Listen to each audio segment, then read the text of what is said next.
오늘 우리 함께 살펴볼 말씀은 누가복음 22장 1절에서 38절까지의 말씀입니다.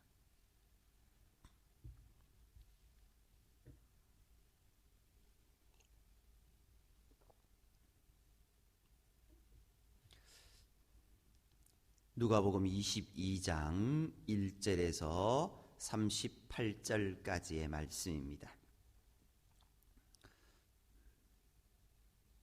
오늘 우리가 읽은 22장은 예수 그리스도를 죽이려고 하는 그 산헤드린 공회의 음모와 예수님의 제자인 가룟 유다의 배반으로부터 시작됩니다. 그리고 나서 최후의 만찬을 베풀고 만찬석상에서 주님의 말씀과 그 후에 예수님의 기도 그리고 적대자들에게 체포되어 고난당하시는 내용들이 들어 있습니다. 우리가 읽을 이 부분 38절까지의 말씀은요, 이렇게 구분할 수 있습니다. 1절에서 2절까지의 말씀, 6월절이 가까워지자 대제사장들과 서기관들이 예수를 죽일 음모를 꾸밉니다.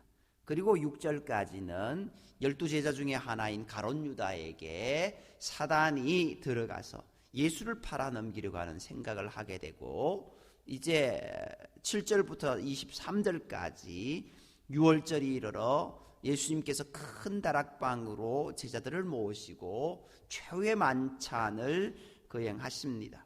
함께 떡을 떼고 포도주를 마십니다. 그리고 이제 30절까지 제자들 중에 누가 크냐라고 하는 다툼이 일어난 것을 아신 주님께서 섬기는 자가 큰 자라는 교훈을 주셨고, 연이어 베드로의 부인을 예고하시고, 그리고 이제 마지막 38절까지 핍박의 때를 맞이하는 제자들에게 전대와 주머니와 검을 가지라고 말씀하십니다. 우리가 이 본문을 보면서 우리가 하나님을 잘 섬기고 있다고 자부하고 있지만, 마치 우리가 유대 종교 지도자들처럼 예수님을, 하나님을 적대하는 그런 자가 아닌지 우리 자신의 행위를 돌아보아야 됩니다.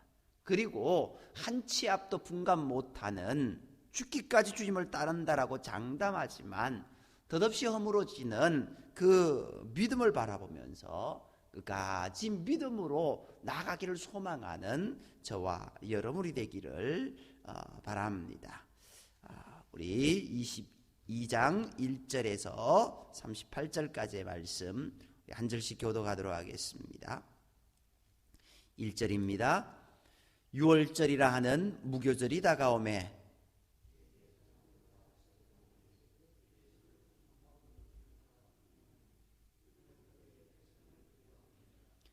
열둘 중에 하나인 가로친이라 부르는 유다에게 사탄이 들어가니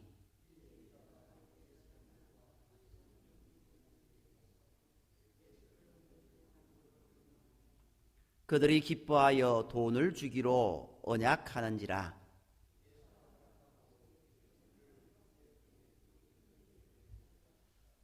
유월절 양을 잡을 무교절 날이 이른지라.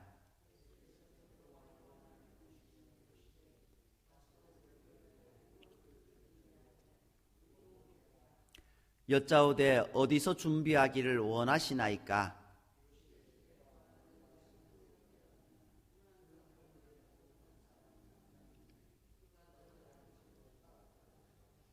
그 집 주인에게 이르되 선생님이 내게 하는 말씀이 내가 내 제자들과 함께 유월절을 먹을 객실이 어디 있느냐 하시더라 하라.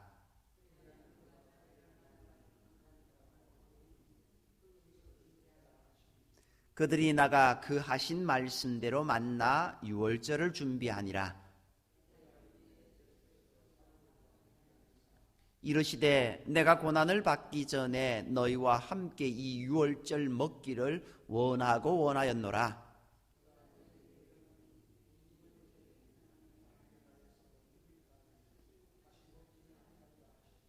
이에 잔을 받으사 감사기도 하시고 이르시되 이것을 갖다가 너희끼리 나누라.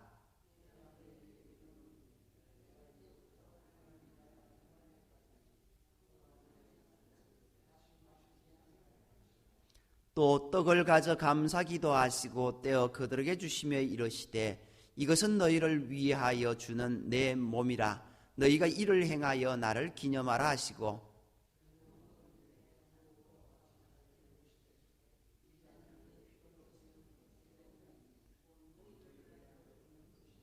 그러나 보라, 나를 파는 자의 손이 나와 함께 상 위에 있도다.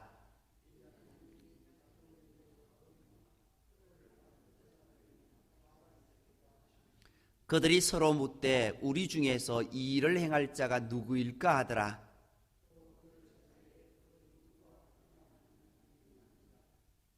예수께서 이르시되 이방인의 임금들은 그들을 주관하며 그 집권자들은 은인이라 칭함을 받으나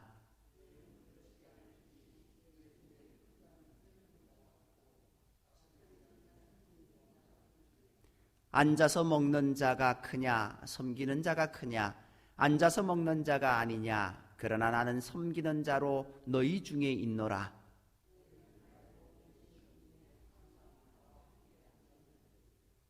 내 아버지께서 나라를 내게 맡기신 것 같이 나도 너희에게 맡겨.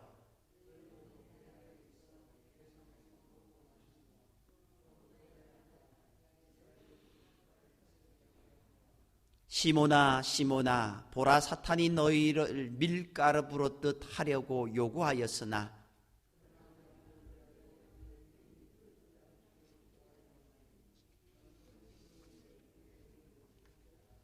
그가 말하되 주여 내가 주와 함께 오게도 죽는 데에도 가기를 각오하였나이다.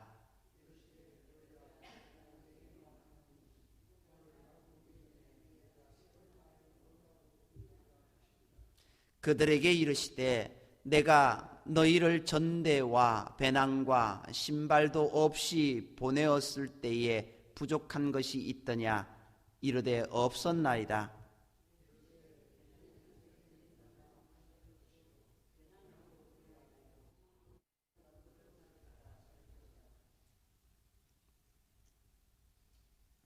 내가 너희에게 말하노니 기록된 바 그는 불법자의 동류로 여김을 받았다 한 말이 내게 이루어져야 하리니 내게 관한 일이 이루어져 감이니라. 그들이 여짜오되 주여 보소서 여기 금 둘이 있나이다. 대답하시되 족하다 하시니라. 아멘.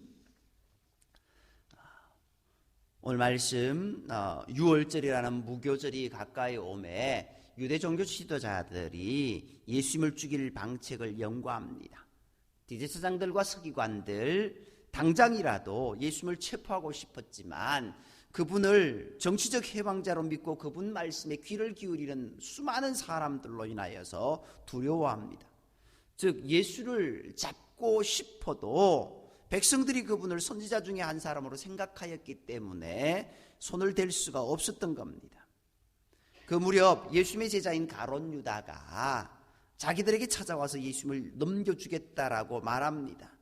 그래서 이제 기뻐하며 유다와 예수님을 잡을 방책을 세우게 됩니다. 이제 예수님께서는요 유월절을 보내시기 위해 베드로와 요한에게 유월절 식사를 준비하라고 명합니다. 주님께서는요 유월절 만찬의 장소까지 준비하십니다. 주님께서 제자들과 유월절 마지막 만찬을 하시면서 이제 떡과 포도주를 통해서 그들에게 은혜를 베푸십니다. 예수님이 제자들에게 나누어 주신 떡과 포도주는 자신의 몸과 자신의 피를 드리는 그 모습이었습니다. 결국 이 모습은 유월절 어린 양 대신 자신을 드리는 행위였습니다. 그러나 제자들은 이것을 깨닫지 못합니다. 예수님은 최후의 유월절 만찬 석상에서 나를 파는 자의 손이 나와 함께 상위에 있다라고 말합니다. 주님은 이미 작정하신 대로 그의 죽음을 향해 달려가고 있지만 이제 이 만찬석상에서는 오히려 그 주님의 그 길을 알지 못한 채 오히려 누가 더 높은 자인가 라고 하면서 누가 더 높은 자리에 올라갈 것인가 자리를 탐하는 다툼을 벌이는 모습을 보게 됩니다. 예수님의 모습이 얼마나 그들의 모습을 보시면서 참 참담했겠습니까? 자신은 이들을 위해 죽으려고 그 앞에 놓여 있지만 제자들은 그것은 온데간데 없고 그것은 모른 채 자기들의 높아짐을 위해서 논쟁하는 모습을 보십니다. 이 땅에 오신 예수 그리스도는 우리를 위해 모든 것을 내려놓고 그의 삶을 철저하게 우리에게 주시는 모습으로, 겸손한 모습으로 살아가셨다라는 겁니다. 예수님께서는요, 이제 베드로의 실패를 내다보시면서 그 믿음이 떨어지지 않게 하기 위한 중보기도를 드리셨다고 말씀합니다. 이제 이 말씀은 베드로뿐만 아니라 어찌 보면은 제자들을 향한, 전체를 향한 말씀이기도 합니다. 베드로가 이제 예수님을 부인할 것을 알고 계신 예수님, 주님께서는요, 베드로에게 오늘 닭 울기 전에 3번 부인할 것이라고 말씀하셨습니다. 그러나 이제 베드로는 내가 오게도 죽기까지 따르겠다라고 작정합니다. 그런데 그것이 얼마나 덧없는 약속이었는지를 우리가 조금 뒤에 보게 되지 않습니까? 그리고 나서 제자들에게 검을 사라고 말씀하십니다. 주님은 지금까지와는 달리 순환과 박해가 기다리는 어둠의 때에 대처할 필요가 있다라고 이야기합니다. 그리고 금을 사라고 하는 것은 핍박과 유혹에 대비하라는 상징적인 표현이었습니다. 35절에 38절에 나오는 겉옷을 팔아 사라라고 하는 이 말, 전에 제자들은 둘씩 짝지어서 전도에 여행을 보내실 때는 전대나 주머니나 금을 가지지 말고 심지어 여벌의 옷도 신도 가지지 말라라고 말씀하셨습니다. 그러나 이제는 겉옷을 팔아서 전대와 주머니와 금을 사라고 말씀하십니다. 여기서 이 말하는 이것은요, 문자 그대로 그것을 칼, 이렇게 주머니 이렇게 이야기하는 것이 아니라 이것은요, 이제 그들이 악한 영과 싸워 이겨야 될 영적인 굳건한 믿음을 가지다라는 그런 의미였습니다. 예수님과 이별한 후에 곧 닥칠 엄청난 환난과 핍박을 대비할 믿음을 가지라는 겁니다. 그런데 왜 겉옷을 팔아서 금을 사라고 하셨을까요? 겉옷은 생활 필수품입니다. 그들의 생명과 마찬가지인 그런 겉옷입니다. 예수님이 이제 예루살렘 성으로 입성하실 때 많은 사람들이 그들의 겉옷을 벗어서 길가에 깔았습니다. 그것은 내 모든 생명을 주님을 위해 바치겠다라는 그런 모습과 마찬가지였습니다. 그들에게 있어서 이 겉옷은 생명과 같은 것이었지 않습니까? 정말 그 생명을 팔아서 어떻게 하라고요? 믿음을 굳건하게 하라는 겁니다. 우리가 육신을 입고 있으므로 생활에 관한 일들을 하지 않을 수 없습니다. 그러나 장차 우리에게 닥쳐올 환난은 결코 만만한 것이 아니다라는 겁니다. 그러므로 그 시간 중에 일부를 반드시 주님과 만나는 시간이 되어야 됩니다. 그리고 우리의 모든 정성을 다하여서 주님을 향한 믿음 가운데 나아가야 됩니다. 그때 주님께로부터 힘과 능력을 얻어서 장차 다가올 환난을 이길 굳건한 믿음을 가질 수 있게 되는 겁니다. 세상 일에는 빠르고 주님의 일에는 게으른 자가 되지 말아야 됩니다. 주님과 만나는 일에 더 부지런하고 그래야만 마지막 때의 환난을 이길 수 있다라는 겁니다. 오늘 우리가 이 마지막 때를 보내면서 주님을 향한 믿음 가운데 오늘 주님이 제자들을 향하여서 안타까워하며 그들에게 말씀하신 그 이 말씀이 오늘 우리에게도 그대로 전해집니다. 오늘 우리에게도 정말 이 마지막 때를 견딜 수 있는 믿음, 굳건한 믿음을 준비하라고 말씀하십니다. 주님을 향한 믿음 가운데, 주님을 바라보며 온전히 믿음 가운데 걸어가는 저와 여러분이 되기를 간절히 소망합니다. 기도드리겠습니다.